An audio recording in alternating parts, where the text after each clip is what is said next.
Hi అండి, welcome the Saanvi talks. అందరు ఎలా ఉన్నారు? మేమైతే చాలా బాగున్నాము. అందరు బాగుండాలి, అందులో మేము ఉండాలి.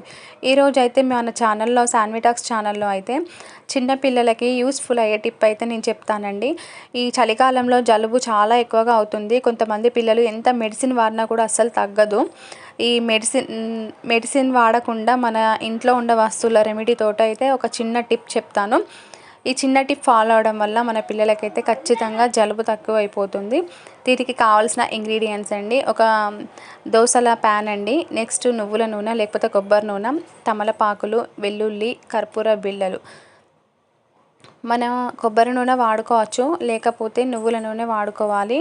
నువ్వుల నూనె లేకపోతే మనం పిల్లలకి ఏ ఆయిల్ పెడతామో ఆ ఆయిల్ అయితే తీసేసుకోవాలి. 2 టేబుల్ స్పూన్ల ఆయిల్ అయితే తీసేసుకోవాలి.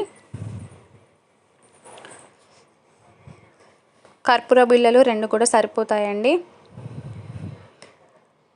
ఏంటంటే ఈ ఆయిల్ వేడి చేసిన ఆయిల్ అయితే ఒక బాక్స్లో స్టోర్ చేసుకోవడం వల్ల మనకి నెక్స్ట్ ఎప్పుడైనా పిల్లలకి జలుబు అయినప్పుడు కూడా యూజ్ అవుతుంది. మిగులుతుంది, అందుకనేసి చెప్తున్నాను. ముందుగా అయితే మనం స్టవ్ ఆన్ చేసుకోవాలి. స్టవ్ ఆన్ చేసుకున్న తర్వాత ఒక చిన్న గిన్నెలో ఇందాక చెప్పాను కదండి, నేనైతే నువ్వుల నూనె తీసుకున్నాను. నువ్వుల నూనె తీసుకొని, నువ్వుల నూనెలో హీట్ ఎక్కువగా ఉంటుంది కాబట్టి నువ్వుల నూనె చాలా బాగా పనిచేస్తుంది అన్నట్టు. అందులో అయితే వెల్లుల్లి అయితే వేసేసాను. 3 వెల్లుల్లి వేసేసి కొంచెం మంచిగా బ్రౌన్ కలర్లోకి వచ్చేంత వరకు అయితే అవి వేడి చేసుకోవాలి. ఆ తర్వాత స్టవ్ అయితే ఆఫ్ చేసేసుకొని గ్యాస్ మీద కాకుండా ఒక చిన్న టేబుల్ మీద అయితే ఆ బౌల్ని అయితే పెట్టేసుకోవాలి. స్టవ్ మీద పెట్టడం వల్ల ఏంటంటే మనం ఇప్పుడు కర్పూర బిళ్ళలు వేస్తాం కదా, ఆ కర్పూర బిళ్ళలు స్టవ్ మీద వేయడం వల్ల మంట అనేది వస్తుంది. సో ఎప్పుడైనా మనం ఆయిల్ ఉన్నప్పుడు దాన్ని కిందికి దించేసేసుకొని వేసుకోవాలి. కర్పూర బిళ్ళలు చాలా అందులో ఇట్లా పొడి ఎక్కువగా వస్తుంది కాబట్టి మంట వచ్చే అవకాశం ఉంటుంది. నెక్స్ట్ ఆయిల్ అయితే కింద పెట్టేసుకొని అందులో అయితే 2 కర్పూర బిళ్ళలు ఇలాగ చిన్న చిన్న ముక్కలుగా అయితే చేసేసుకోవాలి. చేసుకున్న తర్వాత ఒక స్పూన్తో అయితే అలా కలిపేసుకోవాలి.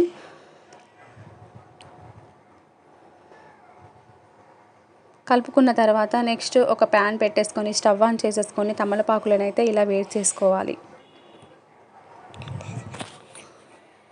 ఇలా వేడి చేసేసుకున్న తర్వాత మనం తమలపాకులు రంగు మారేంత వరకు అయితే తమలపాకులను వేడి చేసుకోవాలి. తమలపాకులు ముడతకు వస్తాయండి, మనకి ఈజీగా అర్థం అయిపోతుంది తమలపాకులు వేడాయి అనేసి. మంచిగా వేడి చేసుకోవాలి. తమలపాకు ముడతకి రంగు మారేంత వరకు అయితే వేడి చేసుకోవాలి.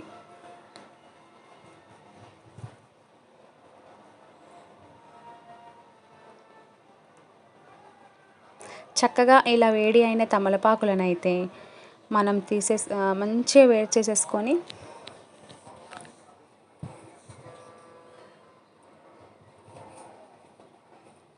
ఓకేనండి. మన ఛానల్ని అయితే కొత్తగా చూస్తున్న వాళ్ళైతే సబ్స్క్రైబ్ చేసుకోండి.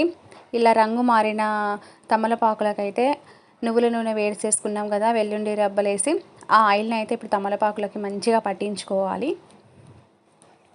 పట్టించుకొని అందులోనే ఆయిల్ రాసుకున్న తర్వాత విక్స్ కూడా రాసుకోవాలి.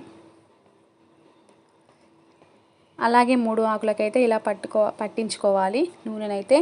ఓకేనండి. మన ఛానల్ని అయితే కొత్తగా చూస్తున్న వాళ్ళైతే సబ్స్క్రైబ్ చేయండి. చూసిన వాళ్ళైతే లైక్ చేయండి, షేర్ చేయండి. కొంచెం ఛానల్ని అయితే ముందుగా తీసుకెళ్ళండి ప్లీజ్ అండి. ఇలా ఆయిల్ అయితే అప్లై చేసుకున్న తర్వాత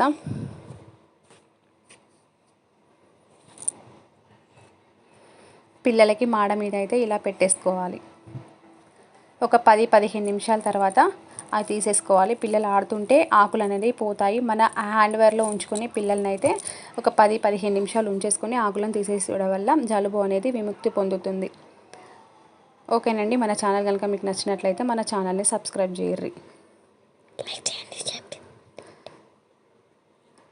ఆయిల్ని ఒక బాక్స్లో స్టోర్ చేసుకొని నెక్స్ట్ టైం కూడా హీట్ చేసుకొని అలా తమలపాకులతో వాడేసుకోవచ్చు. జలుబు నుండి అయితే పక్కాగా ఖచ్చితంగా విముక్తి పొందుతారు. మా పాపకైతే మెడిసిన్ అసలు పడదు, అందువల్ల ఇలా చేయడం వల్ల తగ్గిపోతుంది. Okay, thank you for friends.